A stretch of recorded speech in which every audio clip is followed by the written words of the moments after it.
What a group. Beautiful. Thank you very much, everybody. Appreciate it. I hope you're clapping for Alan, not me, right? We know better. Thank you. Thank you, Mr. Trump, for being here. It is great to have you in Aiken, South Carolina, and you can tell the enthusiasm in the crowd is palpable, and people are so excited about you and your candidacy, and they're really excited to hear what your plans are for our country. So I'll go ahead and take a couple minutes just to kick it off, and then we'll jump into the questions. Okay, very good. Yes, sir. I just want to thank everybody in South Carolina. We've done so. I love you too.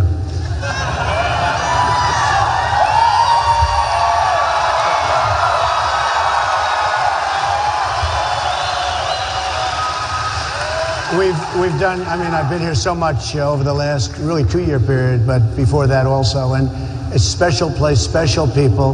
But Alan, no matter where I go all over the country, it's people that are incredible people that want to see us make America great again. That's what we're all doing, and that's what I'm doing, and that's what we're all doing. And so important, and I'm self-funding my own campaign. I'm not asking for millions of dollars from all these guys. Every one of these guys, they're putting in millions and millions of dollars, and you know what that means. That means that whoever gives the money has plenty of control over the people, and I'm not doing that. So we're going to do a real job. The poll numbers have been phenomenal. You've seen them all over the country. They've been phenomenal. And by the way, in South Carolina, they've been beyond phenomenal. They've really been good.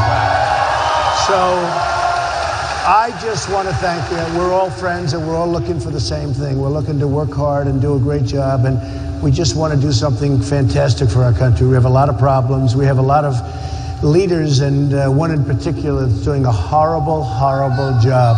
A horrible job. So, good. I think they want the volume turned up. You need volume? Yeah. Turn up the volume, sure. How's your speaker system? Is it good? Is the volume good? Turn up the volume. Turn up the volume. Up. Up. Up. Can y'all hear in the back? No, they can't hear. They're waving. Can you hear now? Yeah, okay.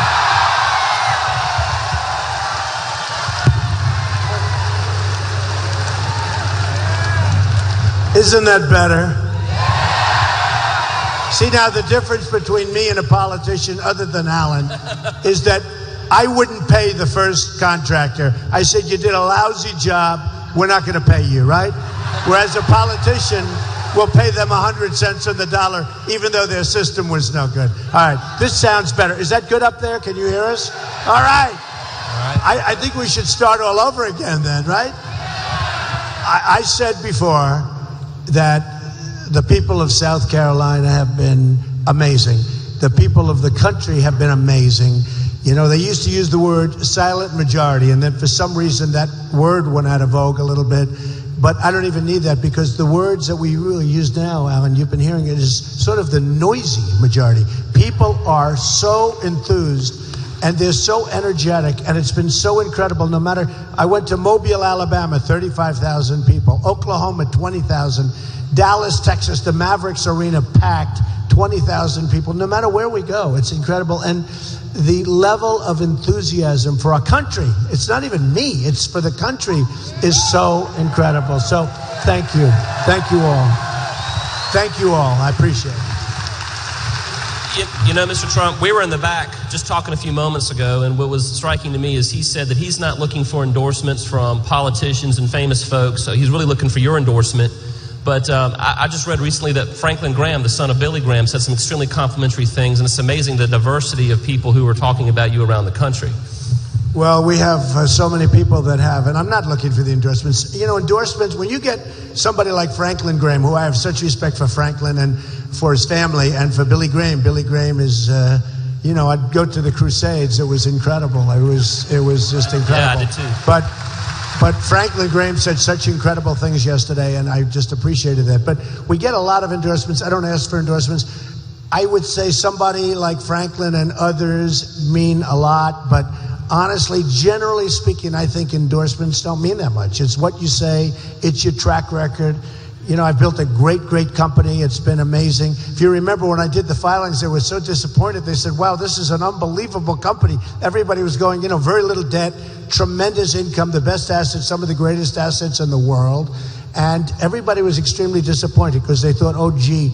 But the fact, and the reason I tell you that, and it's so important, is that we need that thinking in terms of running our country. We have $19 trillion in debt. And it's a mindset. It's just a mindset. These people don't know what they're doing. And now they did this horrible budget that was just approved a week ago. It took them, 2 hours to approve a budget of the biggest budget ever. And we're going to need another $2 trillion. So the 19, which is really 19, not 18. It was 18 a short while ago. Now it's 19. It's going to go up to 21. And it's just out of control. The country's out of control. If you look at everything we do, and we're going to get to some pretty interesting questions and pretty detailed questions on Constitution and other things, but you look at everything we do, we make an Iran deal. We give these terrorists, it's a terror nation. We give them $150 billion. They're allowed to self-inspect. Can you imagine they're self-inspecting? They're going to self-inspect. They're going to tell us whether or not they're doing nuclear. Please tell us, Ayatollah, are you doing nuclear? No, we've just inspected the site. No, we're not. It's crazy what's going on. And then we have the 24-day clause where we take 24 days before we can look. But what a lot of people don't know, before that clause kicks in, it could take it could take forever just to have it start, the clock. And then on top of everything else, we don't even get our prisoners back. We get nothing. So you look at that stuff. We give them, think of it, we give them $150 billion. $150 billion, and we don't get our prisoners back. And now they'll start, I know exactly what's going to happen. They're now going to start a brand new negotiation to give us our prisoners back. And they've already said, we're not giving 4, we're giving 3. We're 4. And it should have been at the beginning, Alan. It should have been at the beginning. 3 years ago, this is the longest negotiation I've ever seen. 3 years ago, they should have said, listen, before we start, we want the prisoners back. Got to let them go. Okay? Got to let them go. This shouldn't be now. And it's the art of the deal, but it's so simple. It's not even the art of the deal. It's common sense. It's 101. But we would have said 3 years ago, whenever it started, probably started longer than that. I'd never seen anything like it. But 3 years ago, they should have said, we want them back. It's good for you, good for us. You don't want them. We need them. Our people need them. It's going to be easier to make a deal. It's going to be a lot nicer for the deal. And they would have said no. And we leave. Say bye-bye. And then we double up the sanctions, right? We double up the sanctions. And I guarantee you within 48 hours, they're calling back saying, okay, you're going to get the prisoners back. I said, good. Then the next thing I would have said on that deal, we're not giving you any cash. We're not going to give you cash. And they would have said, we want the money. I don't think I've ever said this one before, but it's true. With all that, I wouldn't have given the cash back. They said, we want the money. No, you can't have the money. We'll make a deal, but you can't have the money. Too much, you can't have it. We don't have it. We owe $19 trillion. We don't have it. So we're not getting the cash back. They'll get angry. We'll walk up, double the sanctions. They'll say, fine. And then we'll start a negotiation. But the worst thing about it, it's all right, go ahead, clap.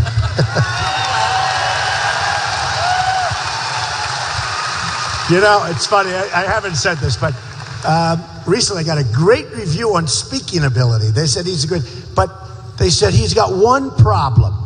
His speaking is wonderful and the crowds love him, but got one problem. He speaks through his applause. He says something, everyone goes crazy, and he starts speaking before the applause. And that's because I'm so excited. There's so many things we have to do. I don't have time for the applause. It's true. No, I was thinking about it. And I noticed I was doing it the other day. I was getting these big, beautiful applause, and I'm speaking, and you kill the applause. But I have so many ideas. I'm so excited about what we're doing. We can actually, and I've just been starting to say it recently, because I've met the people. I've gotten to know so many, we have such incredible people. I really believe we can actually make our country not only great again, but greater than ever before. We have a chance at making it greater than ever before. I really believe that. And I've just started saying it. The people are amazing. All right, enough of that. All right. Well, let's go ahead and jump into the questions. Now, y'all don't applaud so much, I got to read the question, all right? First thing I want to say is the role of the president is so important, Mr. Trump. The reason I believe it is, as an attorney general, we're constantly fighting the federal government, and a lot of the things, we do a lot of our fighting in the court system. The president appoints lifetime appointments to the U.S. Supreme Court and the appellate courts. and the district courts. And the problem we have is that a lot of times when the president's gone, the appointments that he leaves behind on the bench are there for a generation or more to come. There are 4 members of the Supreme Court who were born in the 1930s, which means the next president could appoint nearly half of the Supreme Court depending on how long they serve. My question to you, Mr. Trump, is what types of people are you looking for to serve on the Supreme Courts, and what would you want to know about them before you put them in a lifetime appointment? All right, well, I'd want conservative people. You know, there is a chance that the next president's going to get 4 people. I mean, that's a tremendous, that's sort of the luck of the draw maybe, but there is a good chance. That would have, it's, in many respects, they're among the most important decisions you can make. And especially when you get 4, you can tip the balance back to where it should be, because the balance now has gotten not so good. And it will be very interesting to see. Number one, I'd want conservative people. I'd want strongly conservative people, but I'd want great scholars. I would really want really smart, we're talking about the Supreme Court, and I would want really great legal scholars. I want people that follow and admire and respect our Constitution, because, right? I mean, we have decisions coming down, Alan, where it's like we don't even have a Constitution. It's so many decisions are made, and they're so badly made. So a Constitution is very important. But we want top of the level up here. We want smart, we want conservative, and we want people that are truly in love with the Constitution.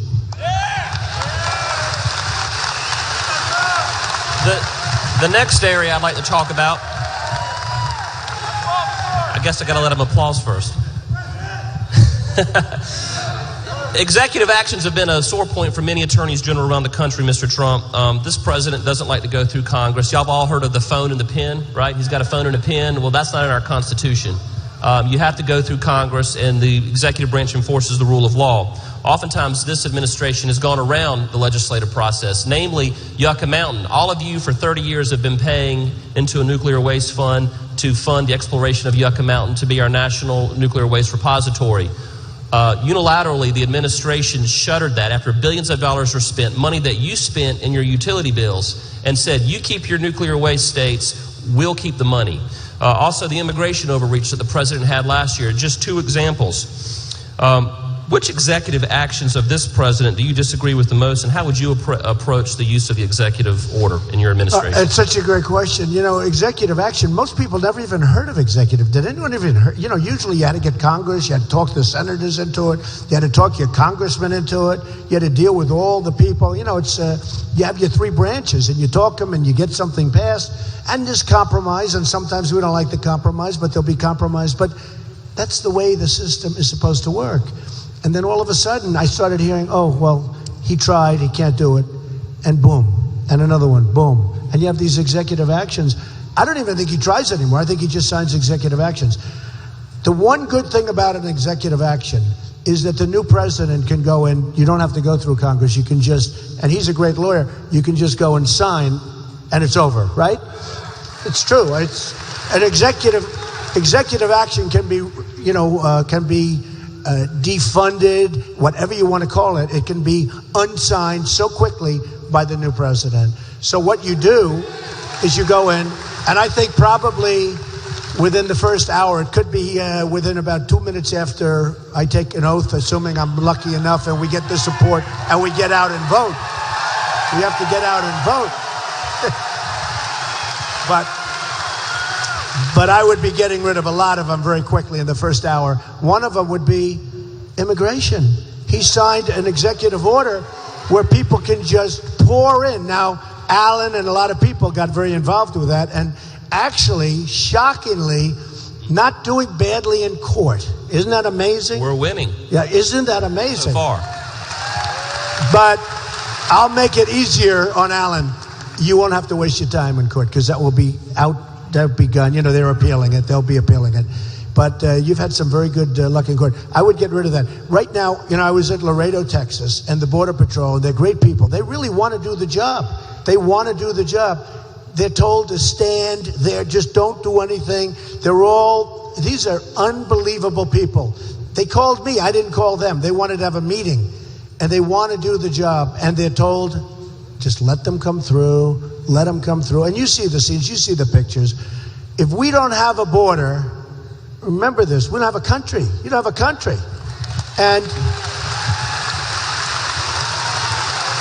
people are coming through by the thousands and the tens of thousands and the hundreds of thousands. We can't let it happen, and we will build a wall, and it's going to be a real wall, believe me. It's going to be a real wall. It's going to be a real wall. And see the way I let you get through that whole thing? I'm learning. But it's going to be a real wall, and walls, look, I always say, we're going to have a door. And the door's going to be a big, beautiful door, and people can come into our country. But they have to come in legally. They have to come in legally. They have to go through a process, and they have to come in legally.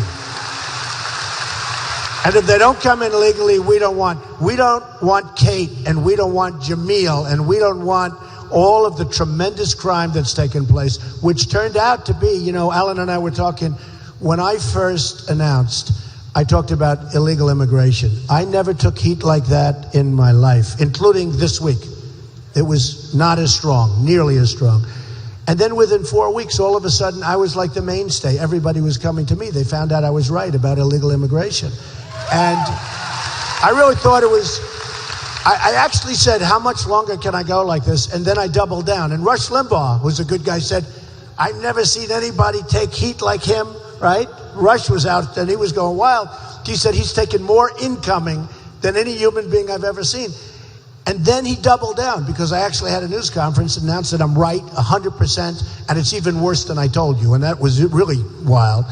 But within 4 weeks, it was all, and now it's a big topic of conversation. And I think if I weren't in the race, I don't even think they'd be talking about illegal immigration. And somehow the reason the polls went way up is because when I mentioned the situation that we have, because we have a very serious situation with radical Islamic terrorism. We have a very, very, and politicians don't want to talk about it. I mean, they just don't want to even mention it. They don't want to. We have a president who refuses to use the term, and he doesn't want to use the term. So I've used the term big league, and I talked about what we have to do. We have to get our arms around this, or we don't want people coming in and knocking down World Trade Centers and having what happened last week in California with these two people, that radical, crazy, horrible people.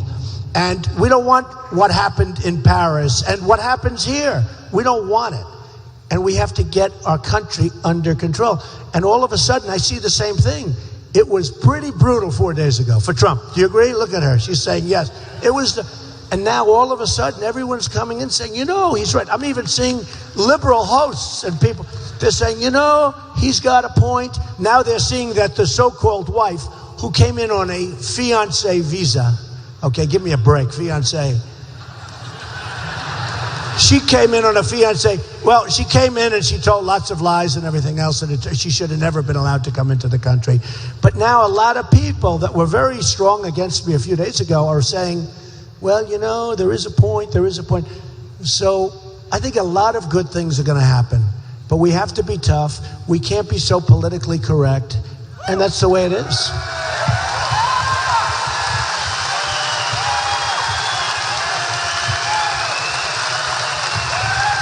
Thank you.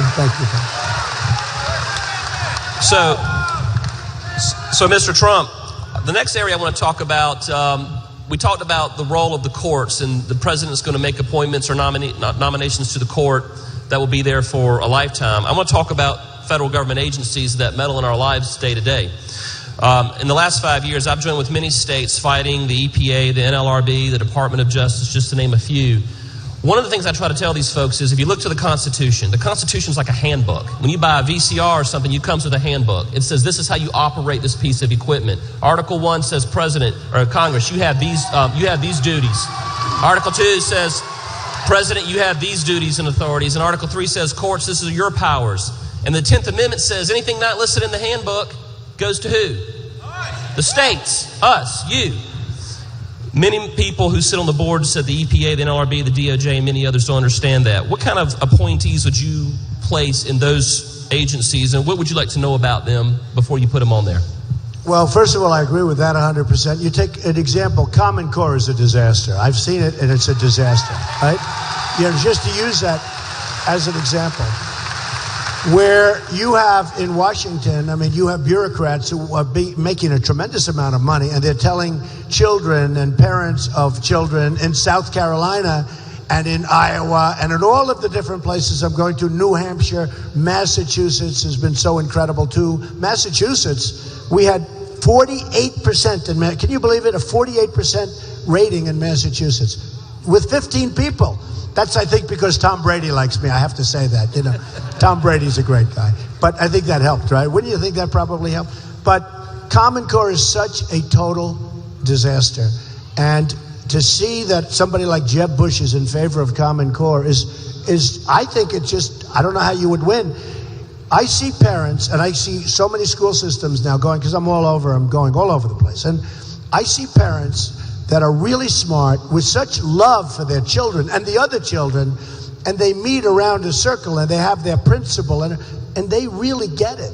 And that's where education should be, not based on some bureaucrat that makes a lot of money in Washington that knows nothing about South Carolina, knows nothing. And that's really, Alan, in my opinion, where it should be. To me, that's almost the best example. But there's so many other examples. And wherever the state can do it, I'm all for it. Because it's more localized. The people care more about their particular area. And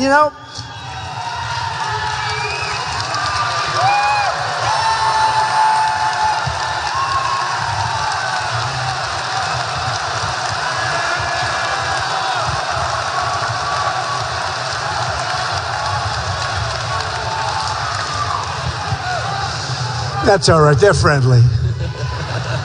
They're friendly. But so wherever the state can do it, I'm all for that. Were they representing anybody or just wanted to make a little noise? All right. Thank you very much. Okay, we're going to move now to the EPA. Anyone ever heard of the EPA? All right. You don't want to hear too much about it. Some of my friends who are attorneys general refer to it the Eliminate Prosperity Agency, but I want to talk about it real quick because they've got a lot of controversial rulings coming down, one dealing with clean power and the other one dealing with waters of the U.S. For those of you who don't understand or haven't heard of it, you definitely understand it. Waters of the U.S. is a redefining of what constitutes a waterway that the federal government can regulate. Now, when I think of waterway, you think Mississippi River, right? Multiple states, it's navigable. Well, they have tried to redefine the waters of the U.S. to include low-lying ephemeral ditches. Think of a ditch on the side of a road that's filled with water just for a couple of weeks out of the year, maybe a waterway on a golf course. Or someone who has a small business and you have a low-lying area that's adjacent to a river, that could be regulated by the federal government. In order for you to build on it or use your property, you would have to go to the federal government to ask permission. I call it lands of the U.S. because it's a land grab. The EPA and other agencies have also played favorites in favoring wind and solar over other more affordable sources of energy such as nuclear and coal. How would you balance the need to protect a livable environment with the reality of the cost of regulations? Okay, one of the things that's very interesting with EPA, I was reading the other day and a friend of mine said it's unbelievable, has a farm and he has puddles. It rains, you have puddles.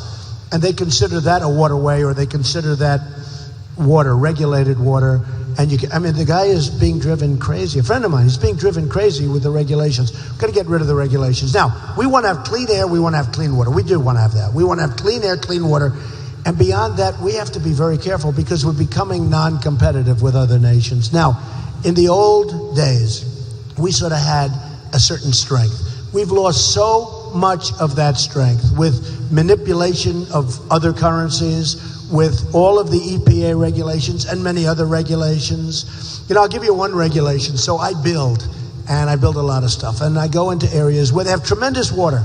I won't use names, but tremendous water. There's never been such a thing as like they're short. They have too much water, all right? And you have sinks where the water doesn't come out, right? We all know. You go buy a new sink and you turn on it, it's like, well, I want to wash my hands. You have showers where I can't wash my hair properly. It's a disaster. No, it's true. Me too. It's true. I have showers. I just put them in a big job, and I'm saying, oh, how do I get? And The water doesn't come. I call the head of it. Kohler is a great guy. Herb Kohler is a great guy. I call him, Herb, these shower heads are terrible. Well, they're restrictors. They have restrictors put in. Now, there's no water problem. You know, it's one thing maybe in the desert.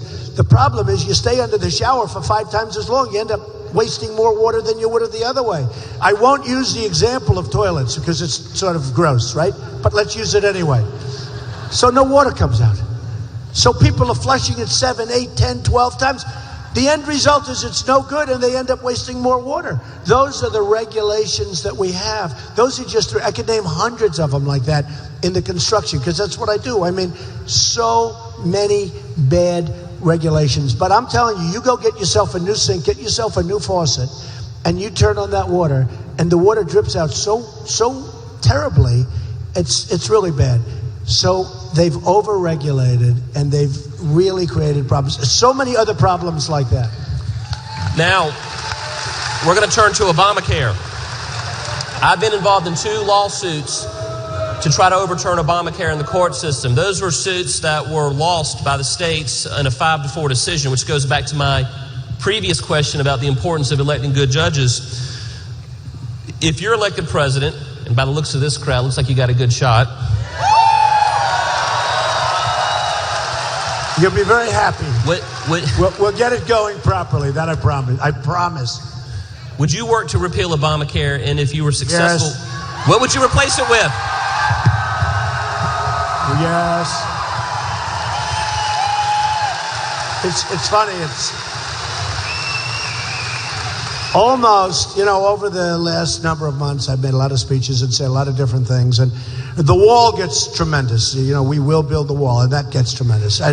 And one of the others, a number of, frankly, a lot of them do. But one of the ones that gets so much is the repeal of Obamacare and replacing it with something so much better. So we will repeal Obamacare. Remember the $5 billion website, okay? $5 billion. That's the way our country's run. That didn't work on top of everything else, and it still doesn't work. So I don't know if you've been reading the papers lately, but the honest papers, and even some of the less than honest papers, because the press is not an honest group of people. Well, look at all those cameras back there. When I go home today, Alan, when I go home today, my wife will ask me if there were many people at the event. Because it's on live television. It's all over the place. And my wife will, and these people actually have the best seat because they're going to become famous. They may not look like they have the best seat, but if they want to be famous, they have the best seat, okay? Because you got to... Who has better hair in the back, Alan or Trump? That's not a fair question. So... I got no chance. So, Obamacare has become such a big thing. And if you look at the papers, it's failing badly. Now, they don't want to build it up, but it's failing badly. And by 17, just by luck, because if whoever wins is going to have a big problem. And hopefully it's going to be me because I know how to fix problems. And I'm going to have it repealed before that anyway. But by 17, it implodes. Because the wrong people are signing up, not enough people are signing up. It's a disaster. And the people in here, you know what I'm talking about. Your rates are going up 25, 35, 45%. Your deductibles are through the roof. You practically have to be dead in order to collect a deductible, right? Right? Stand up. Stand up. Are you right? Stand up, ma'am. Right? Okay. Everybody wants to stand up because they're all saying yes. The rates have gone up. The deductibles have gone. I don't mean gone up 2%. I mean gone up. Rates have gone up 35, 45, sometimes over 50%. And on top of it, it's no good. And what we're going to do is we're going to come in with a fantastic system of private. We're going to get rid of the insurance companies. By the way, the insurance companies have done really well. They have made such a fortune. And guess what? They contributed big league to Obama. Okay, give me a break. We're going to get rid of the artificial lines. Okay, this is a case where we're going to open up the borders. Okay, we're going to take those lines. If I go out to bid, I have a lot of employees in a lot of different states. But if I go out to bid on something in a state, let's say I'm in New York, and I want, let's say, South Carolina, a company to bid, it's almost impossible. It's almost about, because they all have their little monopolies. And in South Carolina, they have their monopoly. And everybody, now here's the nice part. All of these companies have given a lot of money to every candidate. And if that candidate wins, they're going to keep their lines, they're going to keep their monopolies, and the rates are going to, it's going to be no good. Because Obamacare is going down with or without Justice Roberts. Obamacare is going down. You understand what I mean by that. And I will tell you this, Justice Roberts really let us down. He really let us down. What he did with Obamacare was disgraceful. And I think he did that because he wanted to be popular with inside the Beltway or something. Because he did it the first time, should have never done it. And that would have killed it. It would have been so badly wounded the second time that it would have died even faster than it's already dying. But Justice Roberts should never, there was no legal reason. He's a great legal scholar. He knows it better than any of us. There was no legal reason why he should have not ended Obamacare the first time or the second time, but in particular the first time. But the second time was even clearer. So when we talk about Supreme Court and we talk about Supreme Court judges, he is so disappointing to me. But,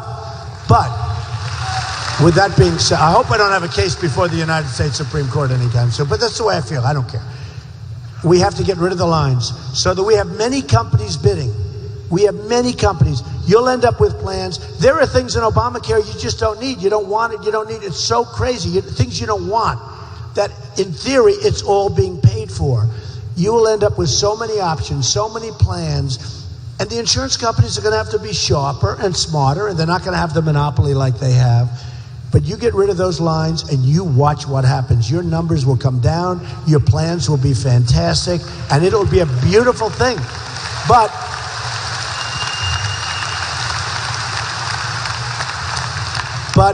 And a lot of people say, well, why didn't they do it the last time? They didn't do it the last time because the insurance companies had all your politicians taken care of. Me, they can't take care of me. They can't take care of me. They can't do it. That's the only reason. Everybody knows that's the answer, but it never happens. And even I was surprised last time because they were sort of close to doing something, and then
I feel sorry for Alan. I don't think this ever happened to Alan before. Everybody loves me. Look, that's the beauty of our country that you can do that. Honestly, in a way, that's the beauty of our country. And you know what? I'll be honest. For the last 7 years, we should have been doing more of that because we should have been doing that. We should have. We're too nice. We're too nice, but things are happening that are very exciting. Now, you were talking about Supreme Court a minute ago. Do you have a favorite Supreme Court justice? Well, it's very interesting. I told you about Justice Roberts, how we're so disappointed in him. But Alito's terrific. But I'll tell you something. We have 3 or 4 very good. But I'll tell you a man that I think is highly underrated. He's been so consistent for so long, and we should give him credit. Clarence Thomas, right? We should give him,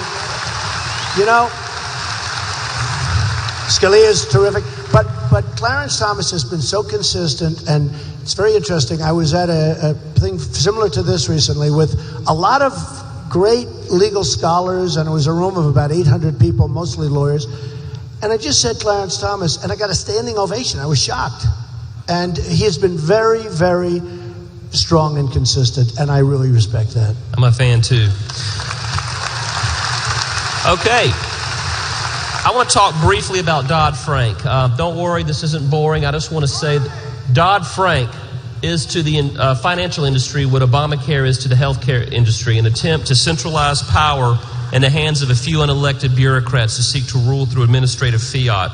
Attorneys General have combated Dodd Frank over the last several years because we believe that it's unconstitutional, at least in how it's implemented, and some of the tenets of it are certainly unconstitutional.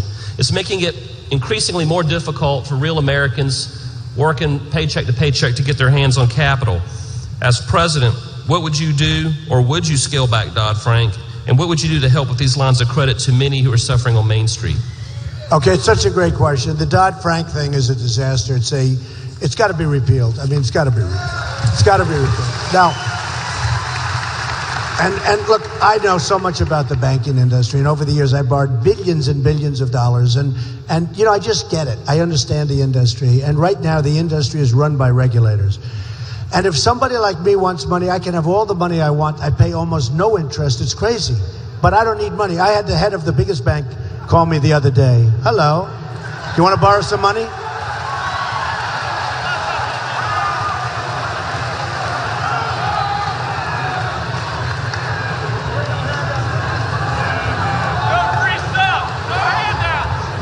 It's a little sad, you know, because he almost doesn't know where he is. It's like, no, it's sad. I don't know if he knows where he is. You know, I always say, and then tomorrow you'll read in the newspapers, here we have thousands of people. It's an amazing thing.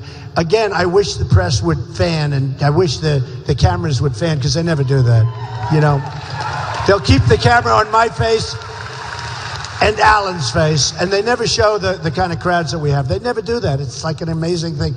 By the way, why don't you fan this room and show them how many people back there? Watch this. Watch. Fan the room. Look, they don't do it. They don't do it. See? Look, the cameras don't turn. Those cameras don't turn. Now, let me tell you, the only time they turned was when you had that one person screaming up there. It's amazing. No. They are so dishonest, it's incredible. No, it's so dishonest. So dishonest.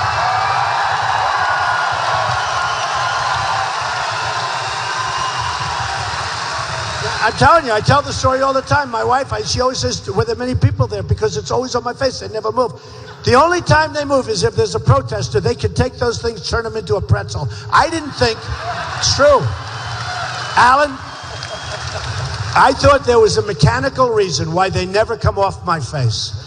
It's like this, I'm talking, and you hear these big swooshes from an audience, so you know there's a lot of people, but it never comes off my face.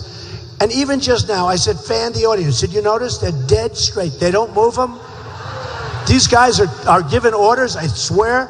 I know the camera operators are on our side, but they're giving orders that they lose their job if they fan the audience. It's disgusting. But whenever it can be in the corner of a room. If somebody shouts something, those cameras turn so fast, unbelievable. So, you're very dishonest people, I'm telling you that. Really dishonest. Very dishonest.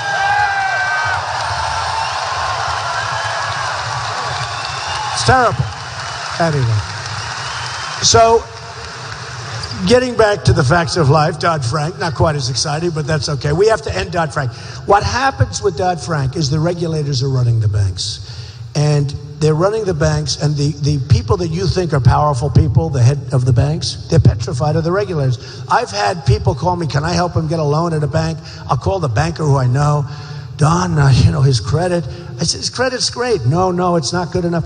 I mean, unless you have 5 times what you want to borrow, they don't loan you any money. They're afraid to loan people money. And those are the people that should be able to borrow. And yeah, you may have bad loans, everyone. You may have problems, but you're never going to put the economy back to work if people can't get money from the banks. And they cannot borrow money from the banks.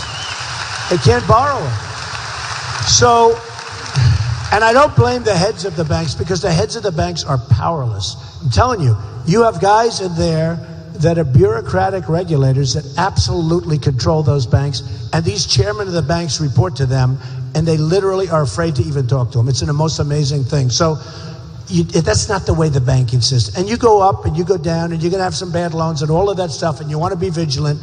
Hey, I was there when loans were given. If you asked for $100 million, they'd say, you've been rejected, we'll give you $250. And I always said, I'll take it, right? Why not? Take it. And then you work it out later. It's fantastic. It was a great system, but you can't have that. You can't have that. Now what happens is you can't get money. People here that want to start businesses, or that have really good businesses, or that want to do something with estate tax, which I think should be repealed, because so many people, because of the estate taxes, are losing their family's money, their family's business. It's being taken away from them. So under my plan, that goes. And by the way, Alan, under my tax plan, we're cutting taxes way, way down for the middle class and for businesses. We're going to simplify everything. We're going to have a nice, simple plan. The only one that won't like it is H&R Block, because it's going to be so simple, you don't have to give them a lot of money to do it. But we have to get rid of a lot of the rules, regulate. We have to let bankers, legitimate people, go back to being bankers. You want to build a business, you have to be able to borrow money, and we're going to put you back in that position. We have to get rid of Dodd Frank. One of the things that I'm very proud of in South Carolina is we are the second least unionized state in the country. We're a proud people. We love our right to work status. And several years ago, unelected bureaucrats at the NLRB tried to prevent a small startup company, you might have heard of it, called Boeing, from expanding its operation to South Carolina. That did not succeed. It was able to go forward. The administration was quiet. They stood by silently when that happened. Would you have criticized that as president? What are your general views on the NLRB and the unions? Well, I watched Boeing. I thought that was a disgrace what was going on, and they almost kept them out. I mean, you made a deal, and Boeing was coming in, and how they got involved in that, I thought that was disgraceful. I mean, one of the advantages you have is you have the lower wage, which means you might make more money if you're a worker, because you don't have to pay all the dues and all the other things that come with union representation.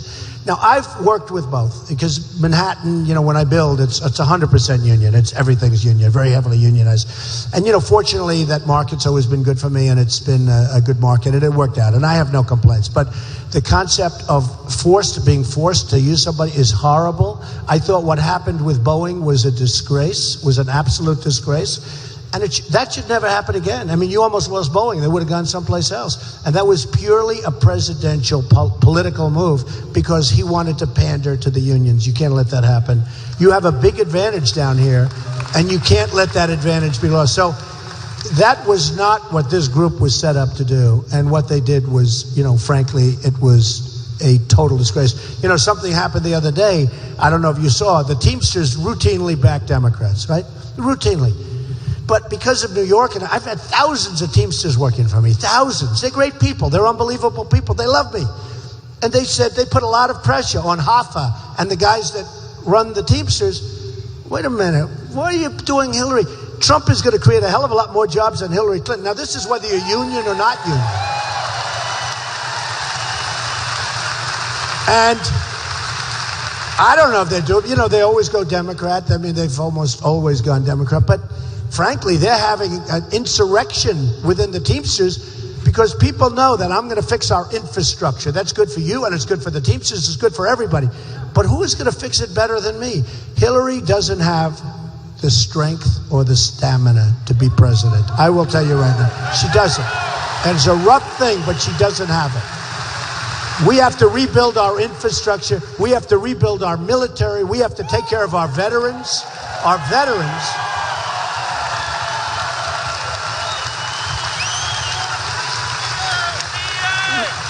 We have so many things to do, but one of the things we have to do is, just to get off the subject, we have to take care of our veterans. We have to take care of our wounded warriors. And Hillary came out 3 months ago, Alan. Hillary came out 3 months ago. She said the Veterans Administration's doing a good job. It's one of the most corrupt agencies in government. It's one of the most incompetently run agencies. They have plenty of money. They don't know how to administer. It's corrupt as hell. And our veterans, I've gotten to know so many veterans. Every veterans group that I've dealt with has endorsed me. But and we put in a plan that everybody loves. I won't go into it. But the veterans have been so mistreated. illegal immigration and illegal immigrants are treated better than our veterans for the most part. It's true. We're going to change that. We're going to change it. So important. You know, they're our greatest people. We wouldn't be sitting here if it weren't for them. They're our greatest people, and we treat them so badly. Alan, 3 months ago, they came out with a report on a Wednesday. I remember Wednesday so much. They came out with a report that if you were a veteran, you had, as of 3 months ago, you had the longest wait in the history of the veterans. People are waiting for a doctor for, by the way, your boy's doing a good job. Doing a good job. Stand up, Alan. Come on, stand up. No. Mom. I want Mom. Are you proud of? Who's the guy that just stood up? Huh? You don't know him. Huh? You can stand up too. You can stand up anyway. You've done a good job mother. with Alan. A great job. That's Mom. Great job. No, this other guy stood up and tried to say, who the hell is he? But we have to take care of our veterans. At the longest wait, they'd wait 4 and 5 days to see a doctor, and they would die. They would die. We lost thousands and thousands of wonderful veterans. If they could have seen a doctor, they could have been taken care of, and they would actually die waiting to see a doctor. It could be a simple procedure or a simple medication. We can't allow that to happen. We're going to take care of our veterans like you've never seen before.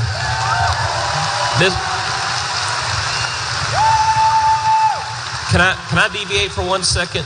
As a veteran, I have 3 brothers who are veterans. I have a father who's a veteran, a lot of members of my family, and I see a lot of veteran hats out here.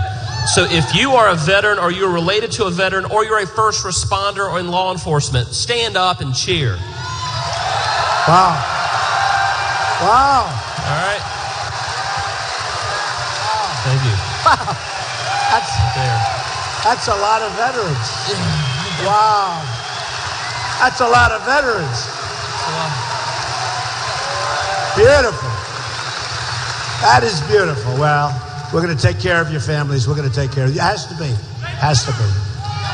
It has to be. We're going to do a good job. All right. The next issue I want to touch on is the Second Amendment.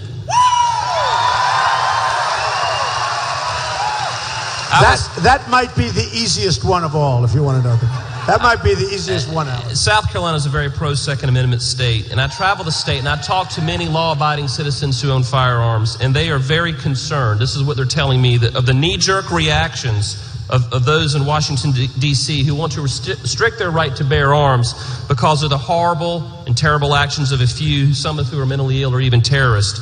What are your views on the Second Amendment in light of this? The Second Amendment will be totally protected if and when I become president. That I can tell you. Totally protected. Totally protected.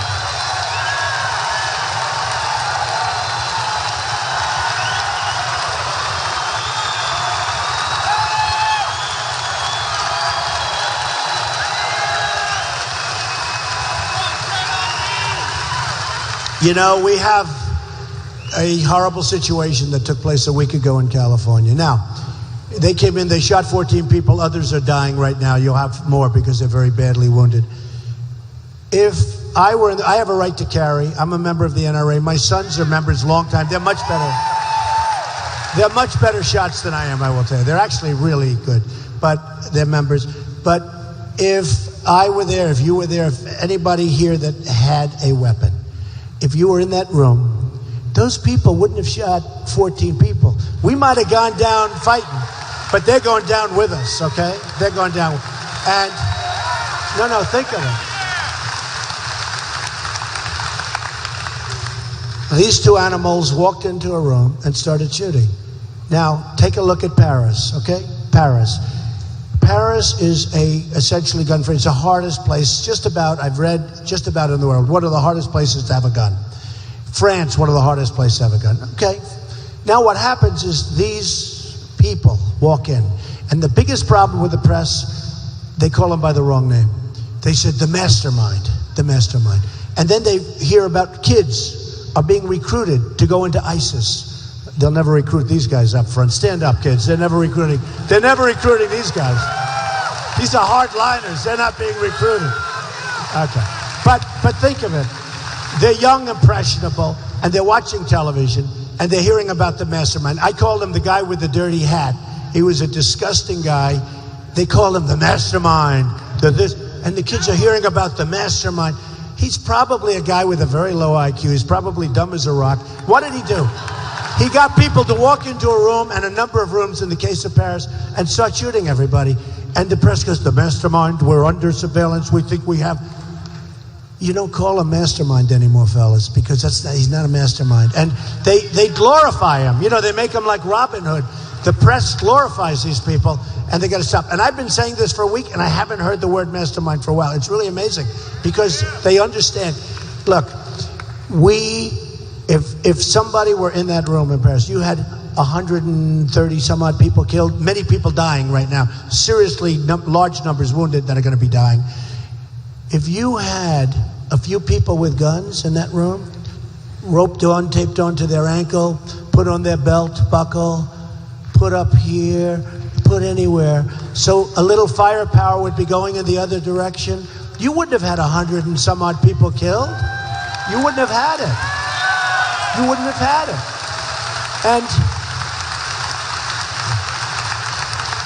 And it's so simple.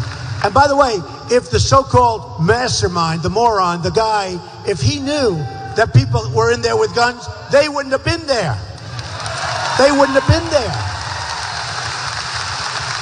Well, Alan, one of the things I would do very early on, you know, in this country, we have these crazy rules. We had 5 soldiers killed very recently on a military base. One of them was an extraordinary, highly decorated marksman. All of them were very good. One was like extraordinary. He was like, you know, champion and top of the line. He wasn't allowed to have a gun. And it was a gun-free zone on a base. And this whack job walks into the base and kills 5 of them. Just boom, boom, boom, boom. And they're sitting there helpless. And these are great soldiers. These are elite. And they were helpless. One of the earliest things I do is on military bases, immediately, there's no more gun-free zones. There's no more gun-free zones. No more. And just to finish off on Second Amendment, there's plenty of rules and regulations already for guns, believe me. But, you know, they have a rule now in New York, they want to have very few. You have a magazine and it holds a lot of bullets. They want to have no more than 7. So the good guys, and then now they want to bring it down to 3. So the good guys are going to say, they're going to say, okay, we'll have 3. Do you think the bad guys are going to say, well, you know, the law says, I'm going to kill people now, but the law says that I can only have 3. I think I'll put in how about I'll put in as many as I can possibly have. It is just so stupid. But I argue with people, and they're smart people, and they're friends of mine, and they're into the whole, you know, gun control movement. And I just give an example, Paris. I say, wouldn't it be better if you had 5 or 6 of those people that happen to have guns, and they can't answer me? They just can't. I used the other day a real guy who's always fighting for, you know, gun control and take everybody's guns away, because they'll take your guns away, but the bad guys are always going to have the guns. You're not going to have any guns.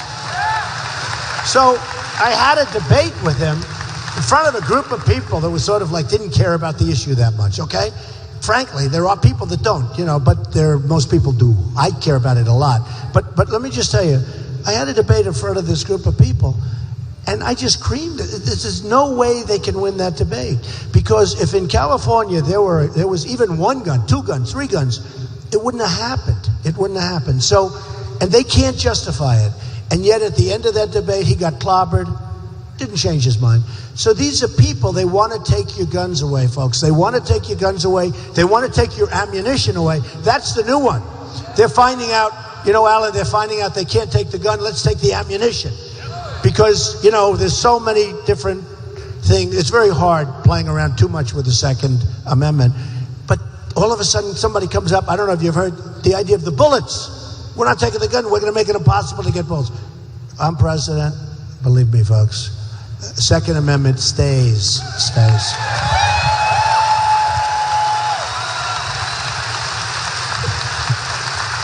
Hey, guys, I want to talk to y'all just offline for a minute. So Mr. Trump's not going to listen. We're at the end of the hour. Y'all have a problem if we go a couple minutes over? All right? Just a couple minutes?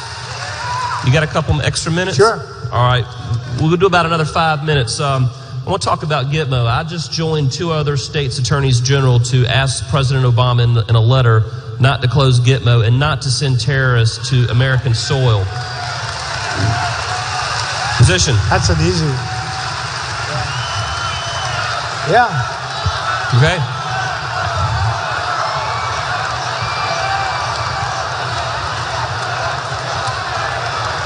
Somebody be in.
Look at the cameras all turned over there. Look at the cameras. They're all turned over there. Look at the cameras now. Look at those cameras. They're all turned.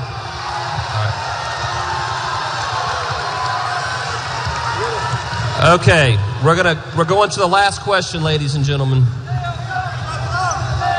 We keep GITMO. We keep GITMO. One last question. Mr. Trump, as Commander-in-Chief, how would you provide for the common defense, ensure domestic tranquility, and safeguard our nation against growing threats of terrorism in a constitutional fashion? We have to be tough. I heard somebody back there, but I'm not saying it. We have to be tough. We have to be vigilant. You know, the police are incredible people. Without the police, they are not given the credit. They are not given the credit. They are not given credit like they should be. And the other day, Alan, I got the endorsement from the New England, all of New England, the police unions up there, and all of the police, and it was an amazing thing. These are incredible people. They take such abuse. If they open their mouth nowadays, if they talk a little bit loud, they take away their living, they take away their pensions, and you can always have a problem. You can always have a bad one. You can always have a bad apple. No matter what business we're in, you're always going to have a bad apple. But I'll tell you what, the police in this country are so underappreciated, and we're to give them a hand. Got to give them a hand.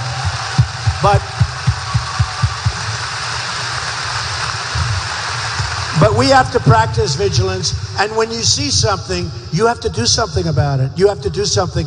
You know, up in California, the person said racial profiling. They didn't want to turn him in. I don't believe that. I think that person maybe was involved. Who knows? Probably some lawyer say that. But this isn't about being politically correct or racial profile. When you see something wrong, you have to call your local police. They will do an unbelievable job. An unbelievable job. Ladies and gentlemen, why don't we give Mr. Trump a round of applause and thank him for his time. Let's show him how South Carolina does it.